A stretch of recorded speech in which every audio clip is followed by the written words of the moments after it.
Yes madam. আমি রুনা চৌধুরী। আমি 4টা রুমের জন্য বুকিং দিয়েছিলাম। আপনার নামে বুকিং ছিল, কিন্তু আপনার দেরি দেখে আমরা অন্যদের দিয়ে দিয়েছি। হোয়াট? সরি। তাছাড়া আপনি রিকনফার্মও করেননি। So what? হয় আপনি রুম দেবেন, না হয় আমরা সবাই মিলে আপনার মাথা ফাটাবো। এই, বাচ্চাটাকে!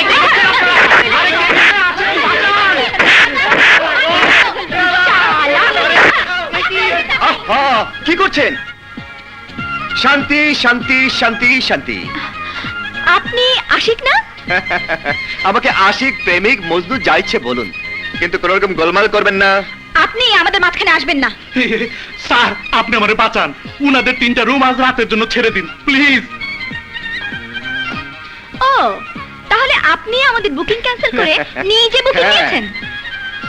কারণ পরশু বিদেশ থেকে আমার কিছু বিশেষ অতিথি আসছে। আশিক ভাই, আমাদের কটা রুম ছেড়ে দিন না। দেখি, আমার সেক্রেটারির সাথে কথা বলে দেখি। Secretary, secretary, secretary! আসতেছি স্যার। কি জন্য যেন তোমাকে আমি ডাকলাম ঠিক মনে করতে পারছি না। আমাদেরকে একটা রুম দেওয়ার কথা বলার জন্য। That's right. আচ্ছা, ওনাদের কি 2-4টা রুম দেওয়া যায়? প্লিজ। স্যার, আপনি চাইলে ওনাদের কিনে দেওয়া যায়। আপনি না না, মানে আপনি একটু চান না, ভালো করে চান না। হয়ে যাবো, সব হয়ে যাবো। Mister Ashiq, please. Okay miss Runa. Rona, ওদের নিয়ে উপরে যান। Secretary, yes sir. ওনাদের রুম দেখে দাও। Okay sir. Excuse me. Hello. হ্যাঁ হ্যাঁ, আমি এক্ষুনি আসছি। ঠিক আছে ঠিক আছে, ওকে। কিছু মনে করবেন না, এখানকার ডিসি আর এসপির সাথে আমার মিটিং আছে, আমি যাচ্ছি। সেক্রেটারি, ওনাদের যেন অসুবিধা না হয়। Right sir. Ladies, have a nice time. Bye. সালাম স্যার।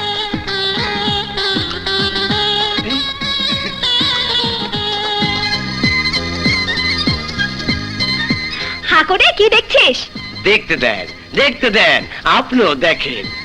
আমি মায়ের মানুষ হলে তো তারে আজীবন দেখতে থাকতাম।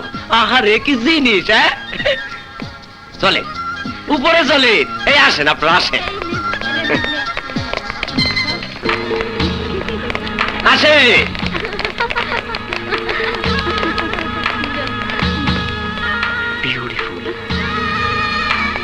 3টে ডাবল রুম প্লিজ। সরি, কোনো রুম খালি নেই। রুমের যা ভাড়া আমি তার দ্বিগুণ 3 গুণ দিতে রাজি আছি। সরি স্যার, কোনো রুম খালি নেই। এই, খেতে যাবি না? তোরা যা, আমি খাবো না। তোর জন্য একটা জুস আনবো? আনিস।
প্রিয়তমা, আমি তোমাকে ছাড়া বাঁচবো না। যদি তোমার দেখা না পাই তাহলে সাগরে ঝাঁপ দেব। আচ্ছা, তাই কোথায় কখন আমি তোমার সাথে দেখা করব, হোটেল সৈকতে আমাকে লিখে জানাও। ইতি তোমারই মিশা। এটা পড়।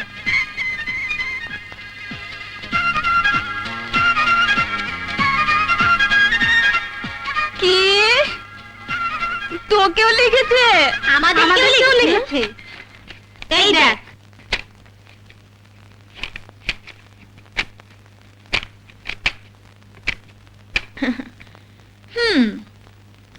ও যখন আমাদের সবাইকে প্রেম নিবেদন করেছে, তখন আমরা সবাই মিলে ওকেও নিবেদন করি।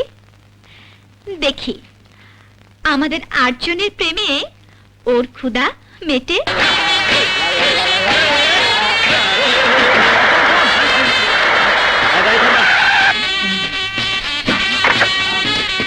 নাম না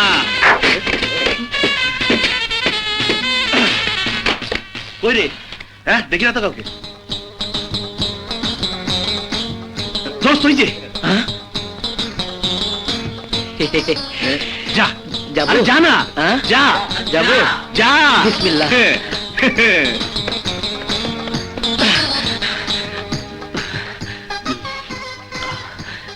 কখন এসেছো রুনা? আধ ঘন্টা ধরে তোমার জন্য অপেক্ষা করছি। আমি জানতাম তুমি তুমি আমার ভালোবাসা সাড়া না দিয়ে পারো না। বিশ্বাস করো, সেদিন রাতে তোমার রুমে আমার ভালোবাসার কথাটি বলতে গেছিলাম। ওসব বলে আমাকে আর কষ্ট দিও না। এখন থেকে রোজ রাতে আমার ঘরে আসবে, আমাকে আদর করবে। ও, খুশিতে আমার বুক ফেটে যাচ্ছে, আনন্দে আমার শরীর চুরমার হয়ে যাচ্ছে। তাহলে কাছে এসো, আমাকে বুকে টেনে নাও, আদরে সোহাগে ভরিয়ে দাও। I love you Runa. I love you.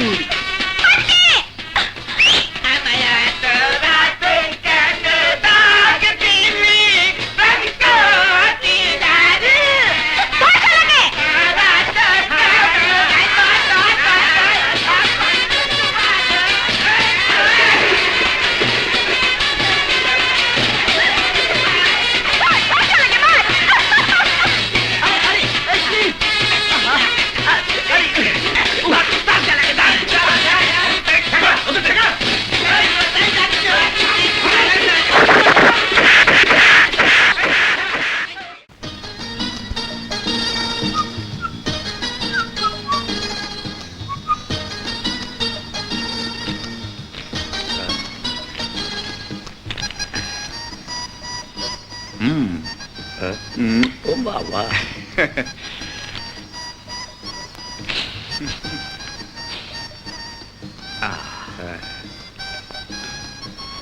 এবার ফুলের তোড়াটা রুনার ঘরে পৌঁছে দিতে পারলে ওদের কথাবার্তা আমরা শুনতে পাবো। মিশাকে যে শিক্ষা দিয়েছিস, ভবিষ্যতে ও আর তোর পিছে লাগবে না। দেখ তো কে।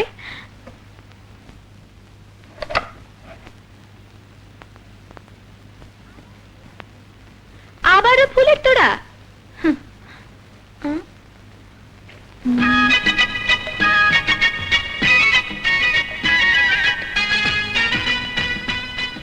উচ্ছৃঙ্খল যুবকদের বিরুদ্ধে আপনাদের বলিষ্ঠ পদক্ষেপ প্রশংসনীয়। আপনাদের সবাইকে আন্তরিক শুভেচ্ছা।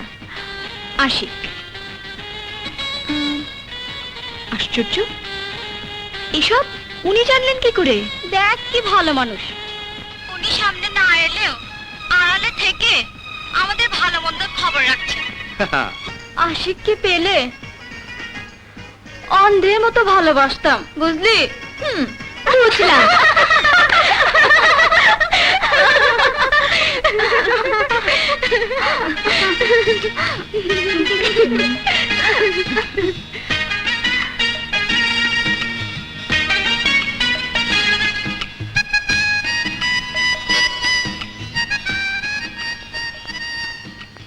আমি তাকেই ভালোবাসবো যে আমাকে তার জীবন দিয়ে ভালোবাসবে, যে আমার জন্য মরবে।